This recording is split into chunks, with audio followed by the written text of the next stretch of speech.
Queen Marchesa versus Karador, Ghost Chieftain.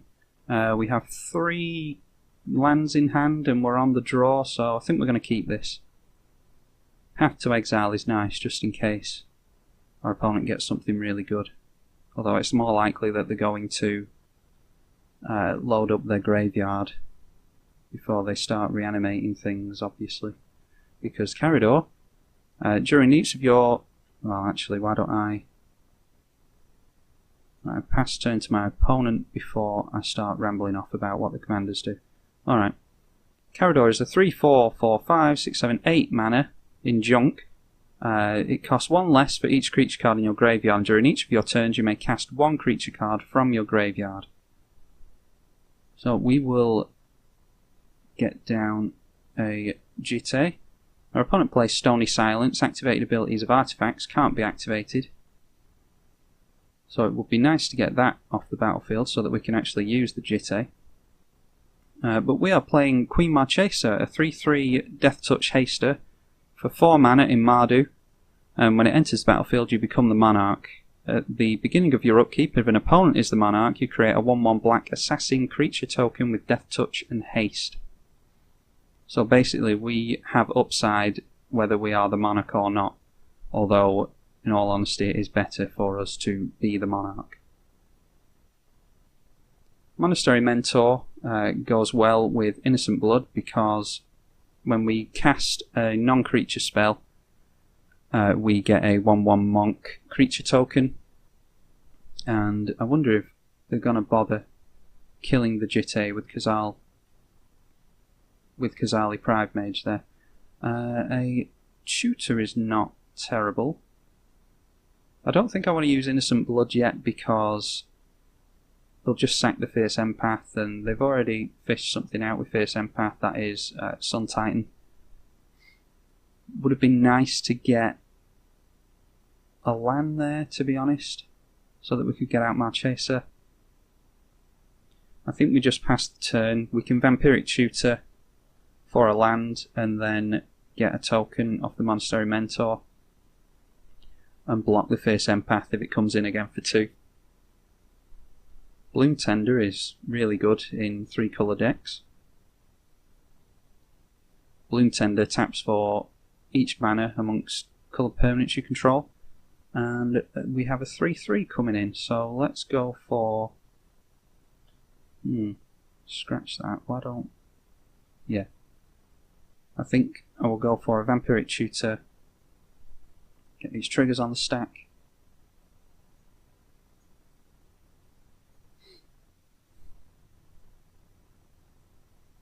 And it's a pretty boring thing to tutor for, but I think we'll just go for a command tower. Means that we can definitely get Queen Marchesa out next turn. We'll always yield to the Exalted trigger. And I think we'll just take this, to be honest. I'd rather use the Monk to chump block against something that I'm actually scared of.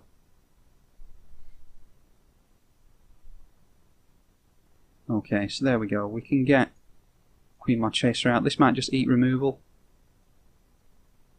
I suppose there's only one way to find out. And it at least gets removal out of our opponent's hand.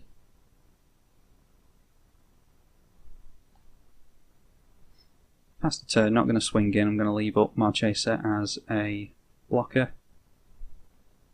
And we draw a card. We get into another land, so I don't mind that draw at all. I would actually take another land as well. I forget how many lands are in this deck actually. 37. Yes, 37 is it's usually the least I will play in a deck. I think my Tatyova deck has 41, but that's a land-based deck. See if our opponent swings in here. Our opponent does not. So, they're doing nothing. I wonder if they have a lot of big cards in hand that they can't cast because they rely on reanimating them. And my phone is going off, just hang on, let me switch that off. Yeah, we obviously play the only land in hand at the moment. And, Austere Command would be good. If we draw into a land, we could get rid of the Stony Silence and everything that costs 3 or less. That would just keep Marchesa on the field and get rid of Stony Silence, then we could get the Jitte. Wouldn't feel good to get rid of the Monastery Mentor, but it wouldn't be the end of the world either.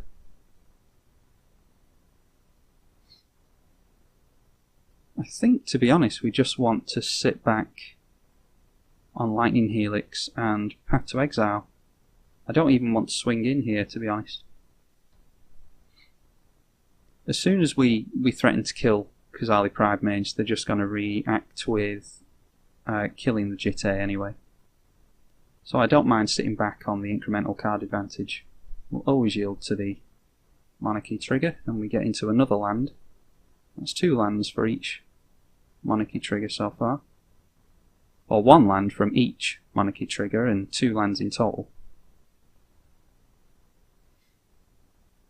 Our opponent manages to make the land drop, so it will be interesting to see what they do here. They don't have any creatures in the graveyard to make Karador cost less. Alright, and going after the Jitte there.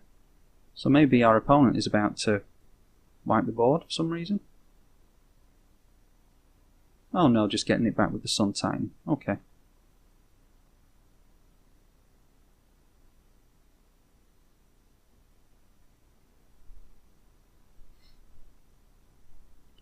I will actually exile the Sun Titan now, because that is going to be a big problem card. Always yield to the prowess triggers.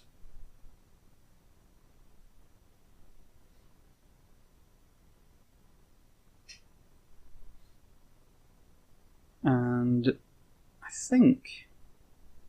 I don't think I like Khazali Pride Mage being on the field, so I'm going to bolt that as well.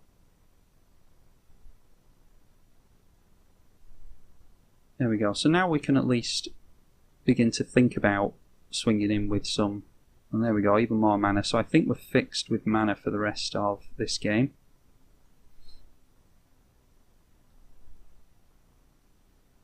And we could get down, yeah, I think I like getting down Chandra here. We have the mana for that. So let's start getting some damage in on our opponent. No, we can't activate. Completely forgot about the Stony Silence there. I always assume that you can still use mana abilities, but you can't. It doesn't specify that you can still use mana abilities.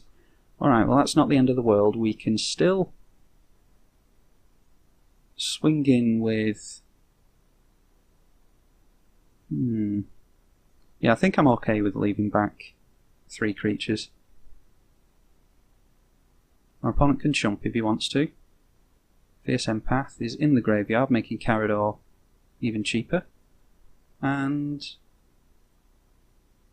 you know, just to keep our opponent off of more mana, I think we'll sack one of our monks. Just to get rid of the Bloom Tender there. Our opponent going for a Vampiric Tutor. I'm sure we'll see what he tutored for in a minute. We can actually get rid of this now that we know that our opponent has played the Sun Titan.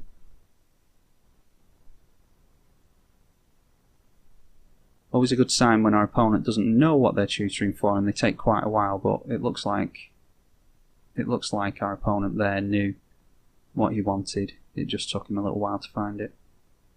Toxic Deluge, maybe? Yeah, Toxic Deluge will wipe the board, which I don't actually mind, to be honest.